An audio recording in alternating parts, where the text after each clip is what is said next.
अस्सलाम वालेकुम दोस्तों, मेरा नाम है अबरार और आप सब देख रहे हैं हमारा यूट्यूब चैनल क्रिकेट जीरो 2.0।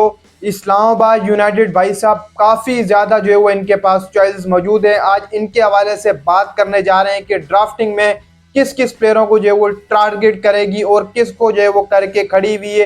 क्योंकि भाई साहब इनकी जो दो पिक्स हैं वो पहले से ही आपको पता है कि प्लाटिनियम कैटेगरी की मौजूद है यहाँ पर, और काफ़ी चीज़ें जो है वो इस्लामाबाद यूनाइटेड को लेकर इस वीडियो में डिस्कस करेंगे। कल की वीडियो में भाई साहब मैंने आपका जो है वो एक हॉट टॉपिक भी कवर किया था, उस पर भी जो है वो काफ़ी आपने मोहब्बतें दी, काफ़ी ज़्यादा जो है वो आप सब प्यार देने इसी तरीके से जो है हमारे साथ चले। वीडियो जो है वो शुरू करने से पहले आप सब जो है वो फटाफट मेरे चैनल को सब्सक्राइब कर लें, बेल आइकन जो है वो आप सब ने ऑल पे कर लेना, ताकि आने वाली तमाम पीएसएल की खबरें, न्यूज़, फैक्ट जो है वो तमाम आपको जो है वो पहुंचती जाए। सबसे पहले जो है वो इस्लामाबाद यूनाइटेड की यहाँ पर बात करें तो इन्होंने सिर्फ और सिर्फ अपने 8 खिलाड़ियों को जो है वो यहाँ पर रिटेन किया है, और इनकी रिटेंशन कमाल भी थी और कमाल नहीं भी थी, क्योंकि इन्होंने आसिफ अली को जो है वो रिटेन नहीं किया था। जहां तक मैं जजमेंट करके आ चुका हूं, सोशल मीडिया पर पूरा हिसाब किताब अपना लगाकर रिपोर्ट तैयार करके लाया हूं, तो हर बंदा जो है वो यही पूछ रहा है कि जो इस्लामाबाद यूनाइटेड ने आसिफ अली को जो है वो अपनी टीम में रिटेन क्यों नहीं किया, रिलीज क्यों किया।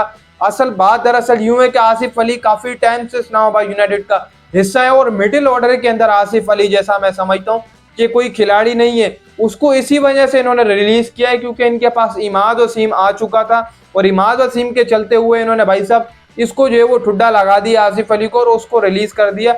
और वजह यही थी कि इमाद वसीम एक ऑलराउंडर है और आसिफ अली भाई साहब खाली बैटिंग करेगा, सिर्फ यही वजह थी। मैं आपको बता रहा हूँ, आपको किसी ने भी जो है वो नहीं बताई होगी, मैं जजमेंट करके आ चुका हूँ इस्लामाबाद यूनाइटेड वालों से।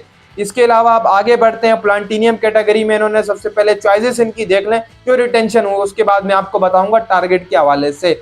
इनकी रिटेंशन में पहले देखें तो शादाब खान और जो है वो आपके नसीम शाह प्लाटिनियम कैटेगरी में रखे गए, यानी कि दो पाकिस्तानी प्लाटिनियम कैटेगरी के हो चुके हैं इनके पास। इसके अलावा एलेक्स हेल्स, फ़हीम अशरफ और कॉलिंग मुनरो गोल्ड कैटेगरी में इन्होंने रखे, 3 बंदे यहाँ पर रख लिए। इसके अलावा सिल्वर में सिल्वर की बात करें तो यहाँ पर जो है वो खाली रोमान रईस को रखा गया है। इसके अलावा सप्लीमेंट्री इमर्जिंग से कोई जो है वो इन्होंने बंदा नहीं रखा, रिलीज कर दिए काफी सारे, पाउल स्टर्लिंग भी रिलीज, कॉलिंग मुनरो आपको पता है कि अभी फिल वक्त इन्होंने रिटेन किया है। अब इनकी जो रहने वाली है टारगेट प्लेइंग, यानी कि टारगेट इन्होंने करना है, फिर प्लेइंग 11 सर्टिफाई भी करानी है, लेकिन फिल वक्त जो पाकिस्तानी प्लेयर है उनकी कैटेगरीज का ऐलान नहीं हुआ, जो लोकल प्लेयर्स होते हैं। लेकिन मैं ये जो वीडियो कवरें कर रहा हूँ बार बार, ये इसलिए कर रहा हूँ इनके जो बार फॉरिजन प्लेयर हैं ये किसके ऊपर जो है वो टारगेट के लिए जाएंगे, ये इस हवाले से जो है वो वीडियो खास तौर पर आपको पूरे तरीके से समझ भी आनी चाहिए।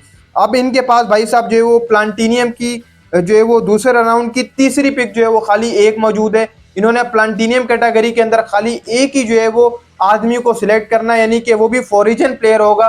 इनके पास प्लाटिनियम की एक पिक के, इसके अलावा भाई साहब डायमंड की भी जो है वो एक पिक इनके पास मौजूद है। इसके अलावा सिल्वर की 4, इमर्जिंग की 2 और 2 सुप्लीमेंट्री राउंड की जो है वो इनके पास पिक्स मौजूद हैं। अब यहाँ से सबसे पहले प्लाटिनियम कैटेगरी की बात कर लें तो आपको पता है कि प्लाटिनियम कैटेगरी के अंदर दो पाकिस्तानी प्लेयर होते हैं और एक फॉरिजन रखना पड़ता है। अब इनके पास यहाँ पर चॉइस है प्लाटिनियम कैटेगरी से कोई एक बंदा पिक करने की, तो मैं आपको 3 चॉइसें जो है वो यहाँ पर रख देता हूँ इस्लामाबाद यूनाइटेड की। एक रसी वैन डर डूसन, इसके अलावा रहमानुल्लाह गुरबाज और डेविड मलान, और जो है वो कैरन पोलार्ड की मैं अलहदा से चॉइस जो है वो यहाँ पर रखूंगा। लेकिन ये 3 जो बंदे हैं रसी वैन डर डूसन, इसके अलावा अपना जो है वो रहमानुल्लाह गुरबाज और डेविड मलान, प्लाटिनियम कैटेगरी की इनके पास एक चॉइस मौजूद है। इन तीनों में से भाई साहब ये कोई भी खिलाड़ी पिक कर सकते हैं, कोई भी इन तीनों खिलाड़ियों में से एक बंदा ये पक्का पिक करने के लिए जाएंगे ही जाएंगे। देखो रहमानुल्लाह गुरबाज है, क्या पता ये उसको पिक ना करें। देखो रहमानुल्लाह गुरबाज को ये पिक करते तो इनका एक ओपन जो है वो बड़ा जबरदस्त बन जाता है। आप एलेक्स हेल्स के साथ इसको ओपन करा सकते हैं रहमानुल्लाह गुरबाज को, लेकिन रहमानुल्लाह गुरबाज दरअसल विकेट कीपर भी है, शायद इसके चलते हुए दोबारा उनको पिक ना करें रहमानुल्लाह गुरबाज को। और अगर रसीब एंड डर डूसन बचते हैं इनके लिए, इस्लामाबाद यूनाइटेड के लिए, तो एक बेहतरीन चॉइस जो है वो इस्लामाबाद यूनाइटेड के पास मौजूद है कि रसीब एंड डर डूसन को जो है वो अपनी टीम में शामिल कर लें। फर्ज कर लें कि मुल्तान सुल्तान जो है वो रसीब पहले उनके पास पिक के, फर्ज कर लें मुल्तान सुल्तान पहली पिक में रसी वैन डर डूसन को ले जाती है, तो फिर इनके पास खाली इस्लामाबाद के पास दो चॉइसें जो है वो मौजूद होंगी। एक चॉइस जो है वो डेविड मलान और दूसरी चॉइस रहमानुल्लाह गुरबाज की। ये दो बड़ी चॉइस है इनके पास मौजूद है। इन दोनों में से फिर अगर देखें तो तफसीलन फिर जो है वो रहमानुल्लाह गुरबाज के ऊपर ये लाजमी जो है वो जाएंगे और उसको पिक करने की कोशिश करेंगे, क्योंकि आपके पहले राउंड में फिर रसी वैन डर डूसन जा चुके होंगे, लेकिन उन्होंने टारगेट किया है इन तीनों में से भाई साहब जो है वो कोई एक बंदा प्लांटीनियम कैटेगरी से जो पकड़ना ही पकड़ना है। इनमें रसी van der Dussen, Rahmanullah Gurbaz और डेविड मलान, इन तीन बंदों में से कोई एक बंदा लाजमी है इनके लिए। बहुत ज्यादा जरूरत है इनको, अशद जरूरत के कोई आकर ओपन करे इनके साथ बाहर का। इसके अलावा पाकिस्तानी भी बहुत लड़के होंगे, लेकिन उनकी भी कैटेगरीज नहीं है, तभी उनकी जो है मैं बात नहीं कर रहा हूँ। ये फॉरिजन की खाली बात कर रहा हूँ कि फॉरिजन की पिक क्या क्या ले सकते हैं। इसके अलावा भाई साहब डायमंड की बात करें तो डायमंड की पहले राउंड की इनके पास सिर्फ एक ही जो है वो पिक मौजूद है। एक राउंड जो है वो खाली डायमंड का खेला जाएगा और इनकी एक पिक है। तो डायमंड कैटेगरी में भी मैं चॉइसें रख रहा हूँ इनके लिए। डायमंड कैटेगरी में मार्टिन गप्टिल, लुंगी नगीडी और टिम सेफर्ट, ये तीन चॉइस जो है वो मैं इनके लिए लेके आया हूँ। और ऊपर भी इनका अच्छा खासा जो है वो स्क्वाड तगड़ा ही है, तो इनको इतनी ज्यादा रुझान करने की जरूरत नहीं होगी, इनको टारगेटिंग भी ज्यादा करने की जरूरत नहीं होगी। अगर फर्ज कर लें कि मैंने अभी डायमंड से बताया मार्टिन गप्टिल, लुंगी नगीडी और टिम सेफर्ट, इन तीनों में से किसी एक को भी अगर ये टारगेट करेंगे ना डायमंड कैटेगरी में, इन्होंने इस साल तो मार्टिन गप्टिल को भी रिलीज किया, हालांकि ये गलत था। मार्टिन गप्टिल को आप रखते किसी तरीके से, वो इन्होंने अपना कोयटा वालों ने किया था, लेकिन मार्टिन गप्टिल की मैं यहाँ पर चॉइस लेके आया हूँ इस्लामाबाद यूनाइटेड के लिए। अगर ये चाहते हैं कि भाई साहब एक ओपन बन जाए आपकी जो है वो एलेक्स हेल्स के साथ, तो इनके पास यहाँ पर एक अच्छा ऑप्शन है कि मार्टिन गप्टिल की तरफ ये जा सकते हैं। हो सकता है कि मार्टिन गप्टिल की तरफ जाए, लेकिन काफ़ी ज़्यादा मुश्किल है। इसके अलावा लुंगी नगीडी की तरफ ये इस सूरत में जाएंगे, अगर लुंगी नगीडी की तरफ जाएंगे तो इनके पास एक पेसर जो है वो यहाँ पर बन जाएगा डायमंड कैटेगरी का, जो इनको ज़रूरत है और नहीं भी है मेरे हिसाब से, क्योंकि नसीम शाह हैं, फ़हीम अशरफ हैं और आपके जो है वो रोमान रईस, तीन बंदे तो मौजूद हैं। इसके अलावा आप कोई और पकड़ लें, आप डायमंड कैटेगरी से कोई बॉलर ना पकड़ें, लुंगी नगीडी को भी ना पकड़ें, आप सीधा सीधा भाई साहब मार्टिन गप्टिल या टिम सेफर्ट, आपके पास एक चॉइस जो है वो यहाँ पर मौजूद है।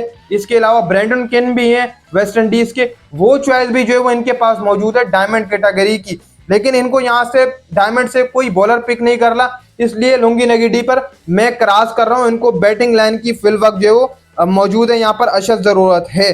टिम सेफर्ट और मार्टिन गप्टिल दो चॉइस हैं, बड़ी जबरदस्त है। इसके अलावा ब्रेंडन किन, कायल मेयर्स की भी मैं यहाँ पर इनके लिए चॉइस लेके आया हूँ। ये चॉइस जो है वो इनकी रह सकती हैं डायमंड और प्लांटीनियम कैटेगरी से, जो इन्होंने टारगेट अपने बना लिए हैं इस्लामाबाद यूनाइटेड वालों ने। इसके अलावा जो सिल्वर की इनकी 4 पिक्स रहने वाली हैं, उसमें भी काफ़ी तगड़ी चॉइस है जो वो इनके पास मौजूद रहेंगी। पाकिस्तान के काफ़ी ज़्यादा जो है वो प्लेयर्स रहने वाले हैं इनके पास, और गोल्ड की जो एक रहती है जहां से ये मोहम्मद आमिर जैसा बॉलर भी पकड़ सकते थे, इसके अलावा 2-4 और खिलाड़ी भी ये पकड़ सकते थे। तो पाकिस्तानी जो टाइट होते हैं, जिनमें बॉलर भी अच्छे होते हैं, जो रहते हैं लोकल, यानी कि गोल्ड में अच्छे ही आते हैं प्लेयर हमेशा, प्लांटीनियम, इसके अलावा जो है वो डायमंड, फिर गोल्ड में थोड़े बहुत खासे अच्छे प्लेयर होते हैं, तो उनको वहाँ चॉइस होती है। लेकिन इनकी वहाँ पर जो है वो कोई भी ये ड्राफ्ट में अपना गोल्ड कैटेगरी से कोई भी बंदा नहीं पकड़ सकते। इनके पास जो है वो फिल वक्त यहाँ पर यही जो है वो प्लांटीनियम की तीसरी पिक इनके पास मौजूद है दूसरे राउंड की। इसके अलावा डायमंड की पहली पिक इनके पास मौजूद है, सिल्वर की 4 पिकें इनके पास मौजूद है, इमर्जिंग की 2, सप्लीमेंट्री की 2। इनकी सिर्फ और सिर्फ यही पिकें जो है वो रहने वाली हैं, और ये एरिया जो है वो इनका मैं स्ट्रॉन्ग बना के लाया हूँ। ये इस हिसाब से लेकर जो है वो चल सकते हैं अपनी टीम को, और चला भी सकते हैं। तो दोस्तों उम्मीद है इस्लामाबाद यूनाइटेड के रिलेटेड जो है वो आपको फॉरिजन प्लेयर्स जो कि पिक कर रहे हैं इनको वीडियो अच्छी लगी होगी। वीडियो को लाइक कर दें, चैनल को सब्सक्राइब कर दें। मिलते हैं आपके साथ किसी नेक्स्ट वीडियो में, मज़ेदार जो है वो अगला टॉपिक लेके आएंगे। आप भी कमेंट सेक्शन में बताया करें कि किस हवाले से जो है वो टॉपिक बनाया जाए। और तो अब जो है वो आगे तो नहीं बढ़ सकते, तो बताएंगे अगली वीडियो में जो आएगी उसमें अगली टीम जो है वो लेके आएंगे। मिलते हैं किसी नेक्स्ट वीडियो में, तब तक के लिए अल्लाह हाफिज़।